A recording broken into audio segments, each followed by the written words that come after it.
sabon ango ya bankare, sabon ango shi ya bankare, to sannu sabon ango ya isa.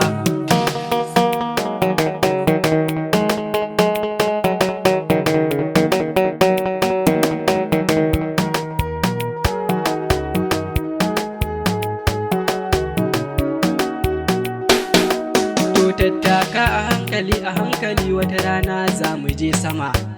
Bismillahi Allah wahidi a gare ka, kai ka bani naira, kai kuma da abba. In ka buɗe ƙofar ka a ko a ina ne, kankana mun santa da hamma. To sannu sabon ango, aha ku zo mu rungume juna.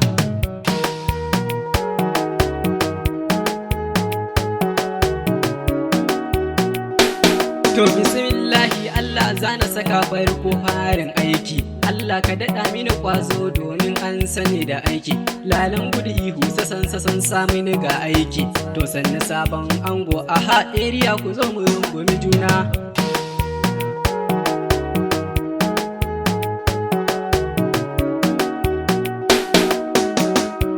Ku rangada guda mata, waka ta nishaɗi ni dole na rera.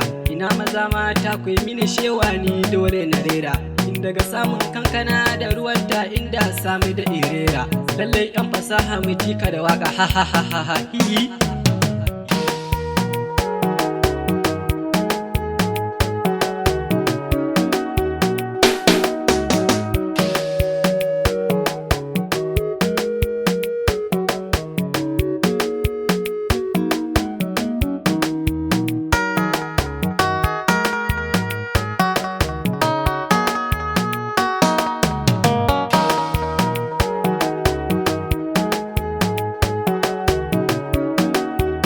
To bismillahi Allah, tunda na saka maza da mata, to kun ga ina a cikin alƙarya.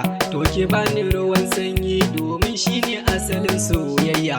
Ban yi karatun boko amma da wuya mai karatun bokon ya kai ni hamayya. Ki so ni na so ki mu kauce larura, yar abba da umma kunu ba gaya. Sannan farar fitila girgiza mun saboda yan fasaha mai jika da waka.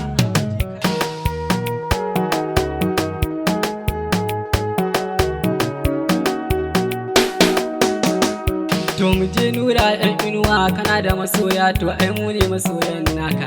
Jani mu je Adam Zango, kana da masoya to ai mu ne masoyan naka. Insa da burushin kankana da ruwanta inda samu da inyanka. Waye gaya muku waƙar banza ce, ni buri na maza da mata in saka su cikin nishaɗi. Aha mu je zuwa.